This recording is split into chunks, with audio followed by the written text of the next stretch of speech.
دوستان سلام، من مستر ویژنم و اینجا آر ویژن. خوشحال میشم که اگر از ویدیوهای من خوشتون میاد حتما چنل من ساب داشته باشید، زنگوله رو بزنید و اگر از ویدیو هم خوشتون میاد حتما ویدیو رو لایک کنید. خب امروز میخوایم در مورد این حرف بزنیم که چه چیزهایی نیاز دارید برای اینکه وارد تعمیرات بشید.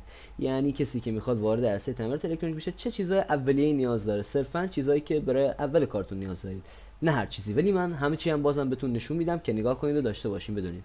بچه‌ها این میز کاره و خیلی هم کثیف و به هم ریخته است، خودم میدونم. و برای شروع کارتون من الان بهتون توضیح میدم که چه قطعاتی رو نیاز دارین، کسایی که میخواین تازه شروع کنید برای تعمیرات و آموزش هم دیدین یا در حال آموزشین و میخوان تجهیزات رو شروع کنین. شاید سوال باشه چه تجهیزاتی لازم دارید براتون، من الان بهتون میگم چه چیزایی نیاز. بچه الان که دارم ویدیو رو ادیت میکنم متوجه اون فندک اون گوشه شدم. برام حرف نیارید، این باش کار میکنم و وارنیش میسوزونم، بعدا میفهمید. دارید خودم هم استفاده میکنم و نیاز 100% هم هست. بچه ها اولین چیزی که نیاز دارید تو تعمیرات بعد از مهارت و یاد گرفتن، یعنی شما چیزی که یاد گرفتین بعدش اینا رو هم باید داشته باشین، تجهیزاتو، یعنی اینا هم باید من داشته باشین در کنار مهارته. هی دارم میگم. خب یه دونه از ایناست، از این خوشگلا. اینا چه؟ اینا هیتر هوویان، یعنی هم هاتگان دارن که باد گرم میده، هم هویه جدا دارن که داغ میکنه. حالا من هویه جداشو در آوردم چون خودم دستگاه هویه جدا دارم. اینا گورداگ 952 مدلی که من دارم، گورداگ 952 محبوب ترین مدلی هست که تو بازار هم قیمتش مناسبه هم کیفیتش خوبه. و یه دونه از اینا حتما داشته باشین که خیلی به کارتون میاد، کسایی که میخوان تعمیرات شروع کنین 100% لازمتونه. حیاتی ترین قطعه بعدی که میخوام بهتون نشون بدم که خیلی مهمه مولتیمتره، یعنی مولتیمتره. یه لحظه.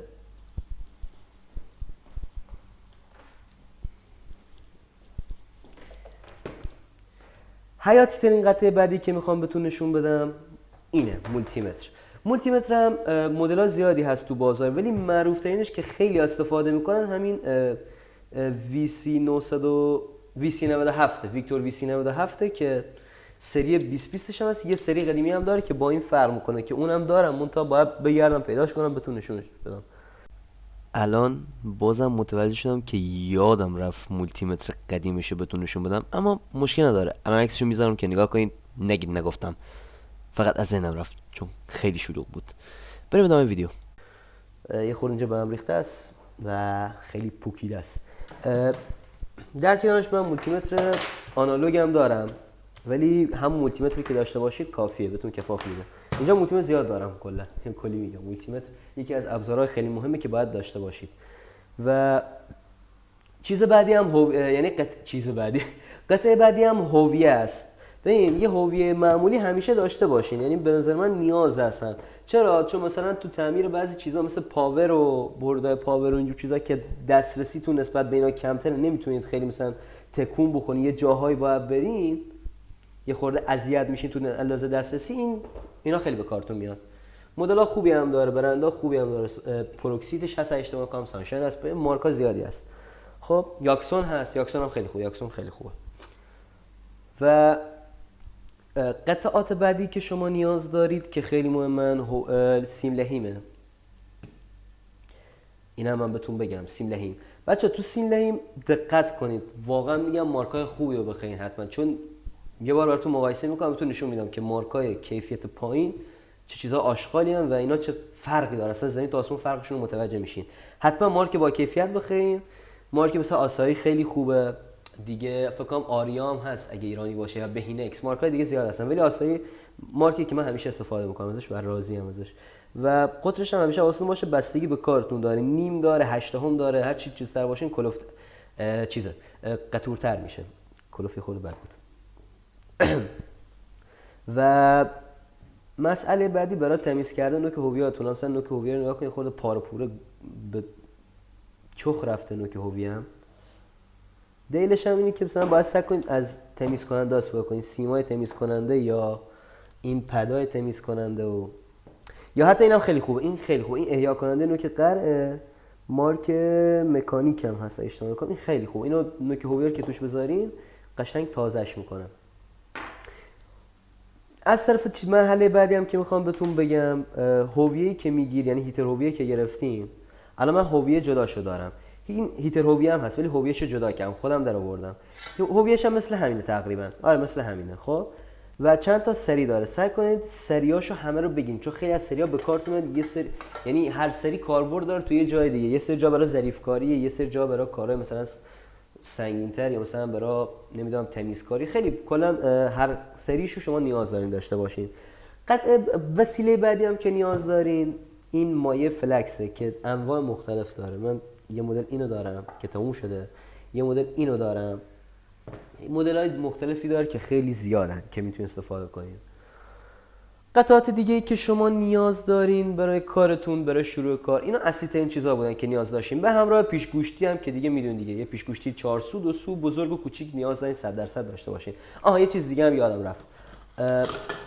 یا خدا، پنسم جزو قطعات خیلی مهمتونه برای درآوردن آیسی ها زمانی که میخواین حرارت بدین یا چیزی باش آیسی ها رو در بیارین. من گفتم پنس بی کیفیت نگین، سعی کنین پنس های خوب بگین. مدل ها مختلفی هم دارن، مارکا خوبش هم بگین. یاکسونش مارک خیلی خوبیه، خیلی مارکا خوبی دارن و انواع مختلف هم دارن. پنس هم در سرباز بگین، پنس سرکج بگین، حالت خمیده داره، یا پنس های خیلی آیسی کش برای آیسی بزرگتر. سعی کنید این چیزا اینا رو حتما داشته باشین و همیشه سعی کنید با کیفیتاشو بگیرین و آنتی استاتیک باشن که اتصال کوتاه ندن. چیزای دیگه که نیاز دارین، بریم برای جای اصلی تر. بچا چیزای دیگه که نیاز دارین همچین قفسه‌ای به نظر من داشته باشین و توش بنویسین که مثلا آقا سویچام، دکمه‌هام اینجا، نمیدونم خازن‌های 220 میکروفاراد، همچین قفسه‌ای داشته باشین. نیازتون میشه که قطعه توش داشته باشین، بذارین. من دوتا دارم، از این استفاده میکنم.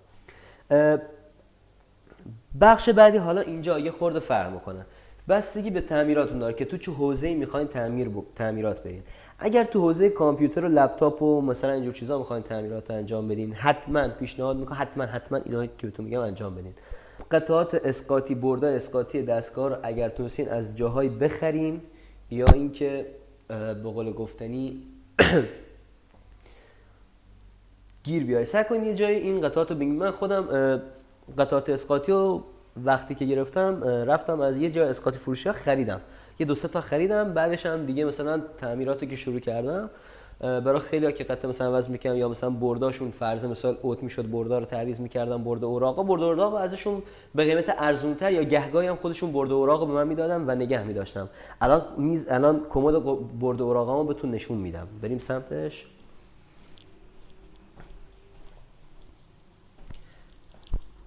خب بچه‌ها نگاه کنید، این کمد بردای اوراق منه که بردای اوراقی کامپیوتر و حتی من چه صدای بردای اوراقی مادربرد و مانیتور و اینجور چیزا هم دارم، به علاوه بردای اوراقی پاورا که من از همه اینا برای تعمیرات استفاده میکنم و همچنین پاورای خراب. بچه‌ها تو تعمیرات مانیتورا هم بهتون نشون بدم. بچه‌ها تو تعمیرات سعی کنین، خیلی به هم ریخته است میدونم، خودم خورده شکل خوشگلی نداره، ولی تو تعمیرات سعی کنید، کلا اینو بهتون میگم، تو تعمیرات سعی کنید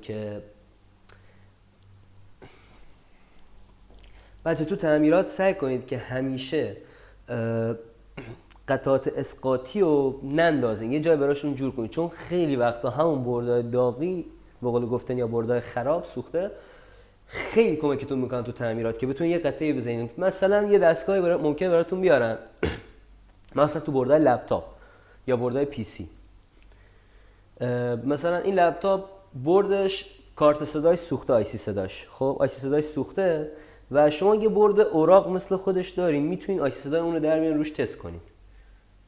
ممکن آی سی صداش سالم باشه، آی سی صداش در بیارین تست کنین و مشکل اون دستگاه رو حل کنین. سعی کنید برد اسقاطی رو هر جور شده نگه دارید، خیلی به کارتون میاد حتما. و برای شروع کارتون هم ترجیحاً همیشه خودت دوستا برد اوراقی داشته باشین و روشون تمرین کنید که چجوری قطعات رو در بیارین، تست قطعات رو تمرین کنید که تو ویدیوهای بعدی کم کم تستا رو هم یاد میگیریم با هم دیگه. خب قطعات بعدی که نیاز دارین، ابزارهای بعدی که نیاز دارین،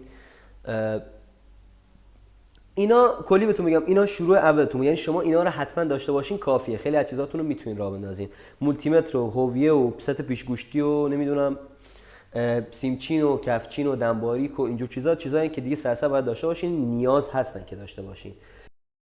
الان که دارم فکر میکنم من خیلی از بردای اسقاطی رو نخریدم، مثلا خودشون بهم دادن، یا اینکه اولین بردم که گرفتم نخریده بودم، یا هم نمیاد چیزی دقیق در موردش. و یه چیزی هم یادم رفت، یه قطعه دیگه هم نیاز داریم به اسم قلکش و یا سیمویک برای پاک کردن جای قلا که عکساش هم براتون میذارم. بریم ادامه ویدیو دیگه، فکر کنم آخرین وایسی باشه که گفته باشم. و نمیدونم چا تیزبر و اینجور چیزا رو داشته باشی. یه سری چیزا دیگه هستن که من الان بهتون نشون میدم.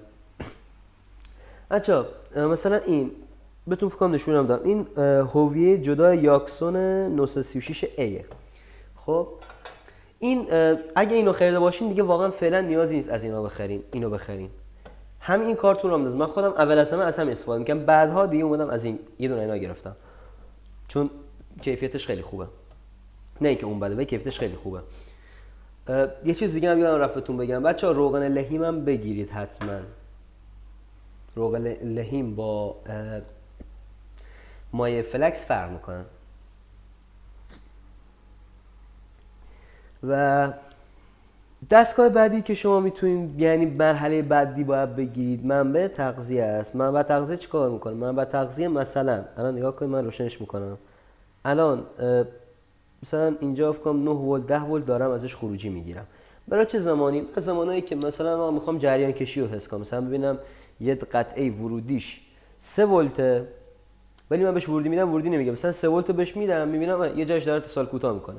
منبع تغذیه کلا چیز خوبیه، به کارتون میاد، نمیگم کارتون نمیاد، اگر اوکی، یعنی مثلا اگر شرایط جوری میتونید بخرید ضرر نمیکنید. ولی اگر اوایل کار تازه از صفر دارین شروع کنید، مثل من که صفر شروع کردم، سعی کنید اینو نگیرید. فعلا به کارتون نمیاد. کار دیگه هم میتونید انجام بدین. راههای دیگه هم هست که تزریق ولتاژ انجام بدین، از طریق پاور هم میتونید انجام بدین. و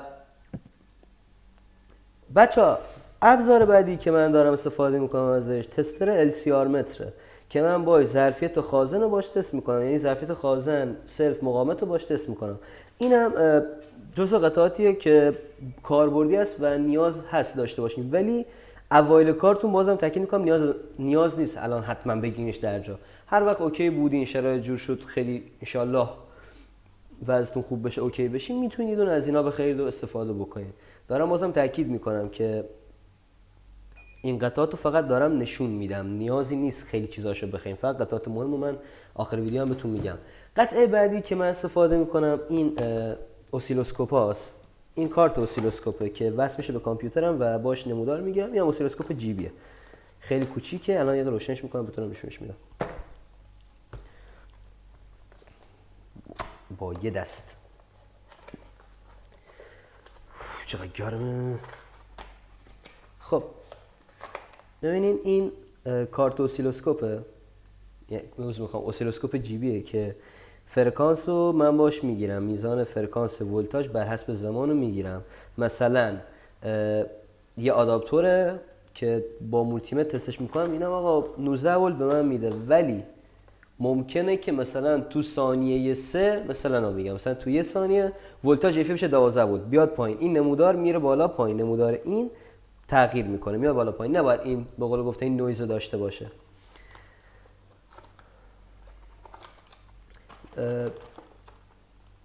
این هم جزء ابزارهایی که گفتم اول کار نیاز نیست داشته باشین، بعدها میتونید بگیرید.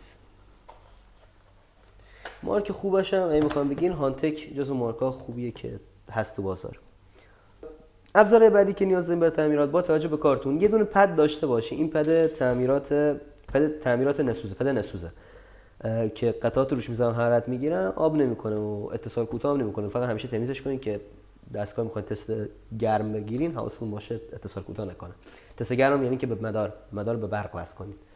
و اینکه همین چیزا نیازتونن برای شروع کارتون. یه چیز دیگه هم بهتون بگم، برای تمیزکاری هم از تینر میتونید استفاده کنید، از برد شور هم میتونید استفاده کنید، از اسپری خشک و اسپری 600 میتونید استفاده کنید برای تمیزکاری هاتون و اینجور چیزا. وقتی که مایع فلکس به برد میزنید یا چیزی بعد از اینکه حرارت بدین ممکنه کثیف باشه و شکل و شمایل خوشگلی داشته باشه. خوشگل الان که نمی‌بینیم، میخوام چیکارش کنیم. شکل شماره قشنگی نداشته باشه، کلا خیلی تمیز در نمیاد. برای اینکه بخواید کارتون تمیز در بیاد میتونید از تینر استفاده کنید، تینر 10000 20000 10000 درجه 20000 خیلی سنگینه دیگه. و یا از اسپری خشک و بردشور هم میتونید استفاده کنید. من خودم به شخصه از تینر استفاده میکنم. اسپری خشک رو برای تمیز کردن زمانی که میخوام یه بردی رو سرویس کنم اون موقع استفاده میکنم، ولی برای پاک کردن مای فلکس و اینجور چیزا این خیلی بهتره، تینر خیلی بهتره یا بردشور. و ممنون که تا آخر ویدیو با من همراه بودید. خوشحال میشم که اگر کامنتی چیزی داشتین حتما بهم بگین و نظراتتون رو بگین، حتما میخونمشون تا جایی که سعی کنم سوال چیزی هم داشته باشین بپرسین. و یه نکته بهتون بگم که بچه‌ها این ویدیو صرفا برای کسایی که پیش نیازات و چیزایی که نیاز دارن توی تعمیرات رو داشته باشن، نه فقط تعمیر بردهای الکترونیکی، تعمیر کامپیوتر، لپتاپ، کلا این پیش نیاز لازمه که شما داشته باشیدش. و از طرفی هم خیلی از چیزایی که من نشون دادم و حتما نیاز نیست همشو داشته باشین. یه سری چیزای جزئیشو که تو خود ویدیو هم بهتون گفتم نیاز داشته باشین. بعضی چیزا رو کم کم اون روزا میتونید بخرید و داشته باشین. میدونم قرار نبود دوباره استاپ کنم، اون آخرین استاپ هم باشه، ولی متاسفانه آخر ویدیو دچار یه نقص فنی شد، یعنی یه تری زدم حقیقتا. و از همینجا بهتون میگم که خیلی ممنون شدم که این ویدیو رو تا آخر نگاه کردین و اگر از چنلم خوشتون اومد حتما چنل رو ساب داشته باشید. تا ویدیو بعدی هم خداحافظ شما.